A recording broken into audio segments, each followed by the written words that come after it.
Hello Libra, welcome back if you're a returning subscriber. If you're new to the channel, thank you for joining me.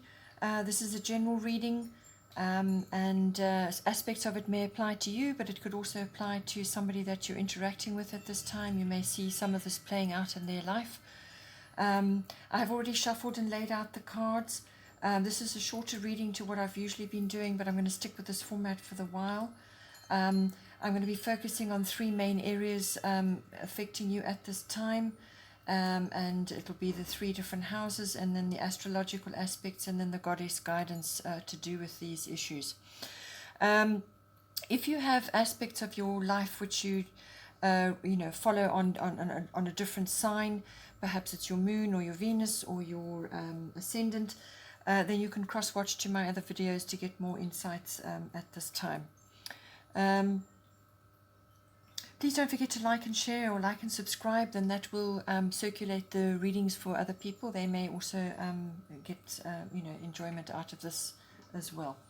So now with the first area of interest at this time, this is fourth house roots. So fourth house is the house of your actual home, your physical home. And it can be the relationships you have in your home and the people in your home, but this can also be the relationship that you have with your family, your roots, your foundation, your ethnic identity, or your ancestry. Okay, so your relationship with that's the fourth house element coming in there. And the astrological guidance at this time is air element communication. So what it's saying is that there's some issue to do with your home or house and family, and communication is going to be very, very important at this time. You could be receiving messages, or you could be giving news to somebody about something. But it could also be just that manifestation is really, really important for you at this time. And the goddess guidance that you have is Rhiannon, sorceress. So you are a magical person who can manifest your clear intentions into reality. And clear intentions is important here, because if there has been conflict in your home or to do with your home life, your communication is going to be very, very important. But it's also you're in clear intentions about what it is that you want to achieve here. So, but manifestation is in here, and it's in here, and it's to do with this very important house. So your home may be changing, or you may be wanting to change your home. It's time to get it down in paper or in words, what it is you actually want or what you expect, and to take action on that. But you need to be thinking positive. You need to be sort of talking things into manifestation. Be positive with your words about what it is you want to achieve in this house. It's going to be very important, but you need to be manifesting what is important for you. And with Rhiannon as well, you need to spend time outdoors, or you need to be getting a place which has an outdoor area, because being close to nature and being outdoors is going to be important for you as well. That helps to ground you, and it helps to clear your energy so that you can manifest what you want and draw towards you what it is you require. So because you have the abilities, they're innate in you, and at this time your fourth house, your house of home, or some issues to do with your family may be important, but I also feel it's maybe to do with perhaps you communicating with your family, your roots, your foundation. Maybe there's been issues stirred up there. Maybe there are things you need to be clear about. This is very clear. Air element is incisive. It's a very clear sort of almost a logical mindset, but it really is about delivering news, or just being very clear about what you want to say and your intentions. So if you are having troubles, some sort of relationship connected to with your roots, your foundation, or some kind of family issue, and you need to clear the air, you need to be very decisive and incisive about what you're doing and what you're saying, this is the card that's going to bring it to you. So this is about navigating your way forward, sorting out the issue, and being very clear about that. Then your other area of interest coming up is the 12th house, and the astrological influence coming in there is Chiron healing. So now the 12th house is actually the house of healing. It's the house of your unconscious self. This is where you go when you need to retreat, when you need to withdraw, when you need to heal, when you need to pull things out of your unconscious up for healing or up for review. It's your unconscious motivations, your drives. It absorbs in a huge amount of your life. Probably about 90% of your life is unconscious. So it's all those things going on under the surface, what goes on behind the scenes. That is your 12th house. It's also the house of addictions of any kind, alcohol, drugs, whatever. Any kind of addiction falls under the 12th house. It's also the house of people in the helping professions, those that actually do service for work for others, or do a sort of a profession which is in the helping others in some way. It could be healing related, it could be meditation, it could be yoga, or it could be to do with guided, retreats and so on, or it could just be, sort of medicinal and anything to do with that. It's also the house of sort of like karmic lessons, and so on. And this is coming up for you later on. We're going to get to that. Karmic lessons coming up to do with the 8th house. So you could be grappling with a few issues there as well. It's almost like, as I said, dealing with what's going on under the surface. It's also the mysticism and your where you go to retreat, to withdraw, to contemplate. This is the 12th house. So now you've got your astrological influences, Chiron, healing. So healing is doubly important here. It's healing here, and it's coming up in the actual 12th house. Chiron is the wounded healer. This is wisdom and healing through pain, through difficulty. So normally with the Chiron card coming in, this is something like a repeating issue or a circumstance that has come around again to you to deal with. So this could be something bubbling up from under the surface, some sort of unconscious situation, or it could just be something that you repetitively are doing that is not actually helping you, and you need to overcome it. So the only way to deal with that when it comes to Chiron is to actually examine this issue or this repeating circumstance or this old wound or old issue that is coming up again, to examine it, to realize that it has actually got a place in your life, to give it credit for what the function that it's forming in your life, because it's there for a reason. It's there to bring about a result, and you have to acknowledge that. As soon as you acknowledge that and bring it into the light, then you can actually address the issues, forgive it, forgive the circumstances, forgive yourself, whatever may be necessary, and let it go, and then release it. And then the issue should not repeat. It should not keep coming back to you because you faced it fully head on. This card can also be about natural therapies as well, either practicing them, so learning about them and practicing them and learning and teaching involved in that, or it could be that you are seeking healing through natural therapies or some medicinal situation, whatever is appropriate for you. It could also be natural home remedies. It could be you just researching and finding your own way. All of us must find our own healing path. It could be chiropractic, it could be naturopathy, it could be herbalism. Whatever is appropriate for you. The Chiron card covers all natural healing therapies, whatever they may be, whichever form, but it's also about learning about them as well, applying them in your life, or helping others, and that is very much a 12th house issue, healing. So it's healing for self, healing for others, however is appropriate for you. But it's also very much about self-care as well. And I feel because you've got Aphrodite, this is the goddess guidance coming in for you in this house, inner goddess. It's awaken the goddess within you through dance, self-care, and appreciating your divinity.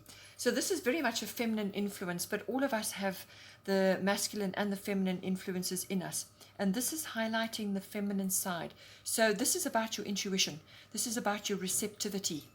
And perhaps you have been suppressing that in your life. Perhaps you have been ignoring your intuition about things. Perhaps you have been ignoring self-care. In other words, not putting yourself first, not looking after yourself at this time. And that is going to affect you deeply on many, many, many levels, which is all about the 12th house.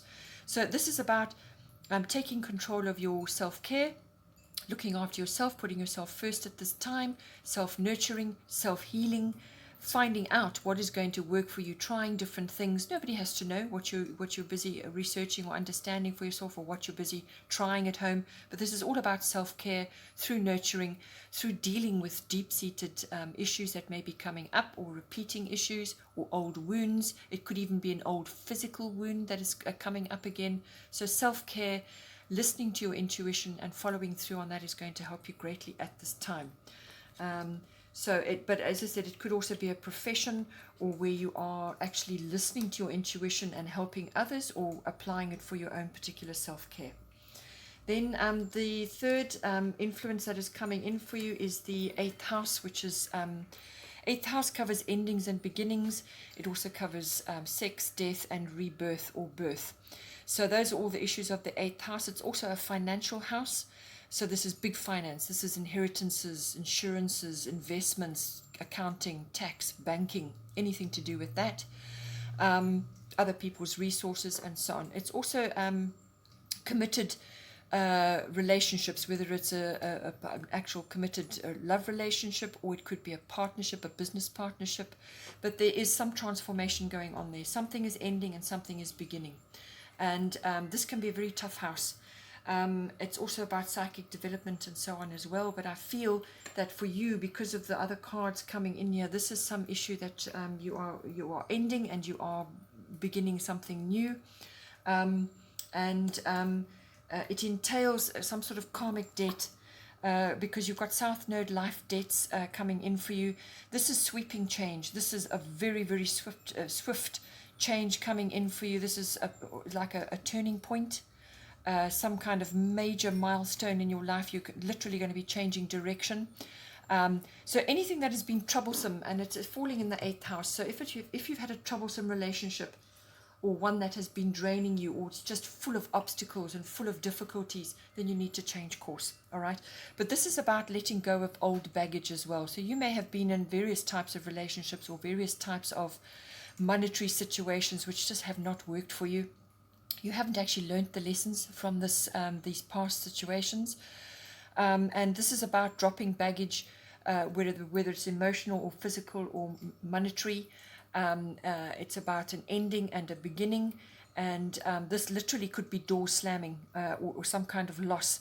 But once you get through the loss, then you're going to have a fresh start, and then really you can start moving forward into the future. You can start taking steps forward in your life instead of constantly taking steps backward. This card is the card that's going to drive you to it. This is going to be it depends on your attitude and how you approach these things. It could be a really quite an abrupt sort of dramatic loss, followed by a fresh start, or a complete change of direction. You were heading in one direction, you're now changing and going in another. But it's all for your greater good. It's all to lead you into the future, to a much better, healthier, happier place. But you've got to drop the baggage. You've got to let go of what is weighing you down. Very much that is 8th house issue. And once you get through this, then you have this beautiful card, Yamanya Golden Opportunity. Important doors are opening for you right now. Walk through them. So there's a massive opportunity coming for you here with this ending and this beginning. Massive opportunity. It's relationship based, or so that could be love or business. So this is a committed partnership. It's a committed business partnership, or it could be a financial thing, or it could involve all of that. But there is really a massive change of direction, a turning point for you, letting go of old things to make way for the new. This is such a necessary change for you. This is about growth. And from that is going to come a wonderful opportunity for you. And I feel this is going to be echoed here, because this is the bottom of the deck. For the goddess cards, we've got Freya. This is about taking a leap of faith. Be bold. Unleash your adventurous side. Take risks and be daring. So whatever this is coming in for you here, you really need to take a leap of faith and take a risk, because on the other side of that, you've got a wonderful opportunity waiting for you, and doors are going to start opening for you then. But you've got to simply let go of what is not working for you, what is holding you back, what is weighing you down, what is not working. Transform it and move forward. Also, I feel there are monetary and material issues going on here. This could be in the home, and it could be financially as well. You've got Taurus, I have, sitting at the top. This was the bottom of the main deck, the astrological deck. This is all about home comforts. This is about sexuality. This is about sensuality. This is about nurturing, but this is also about growing abundance. And I feel you will grow your abundance once you take this opportunity, once you make these changes. You can grow your abundance. You can really create a foundation for life with this card. This is a growth card. This is literally an abundance card, but you've got to work at it. You've got to till the soil. You've actually got to put the work in. It's about the accumulation of goods or monetary values, but it's also about self-care and looking after yourself as well, which came up earlier on. So that is critical for you to see clearly what it is you need to do. It's critical that you take care of yourself, that you attend to your business, that you till your soil and grow your abundance. It's also about trying new things. This goes in with this leap of faith or taking a risk. It's about trying new things. You've got very set, possibly very stubborn old views or attitudes about things which need to go. And this is what this is about the South Node, life's debts, letting go of the old baggage, because action is required here to take steps in new directions. You've got to try new things, let go of your fears. Okay, Libra, I hope you enjoyed that very quick reading. Please take care. Please don't forget to like and subscribe or like and share. Have a great month, and I will see you next time.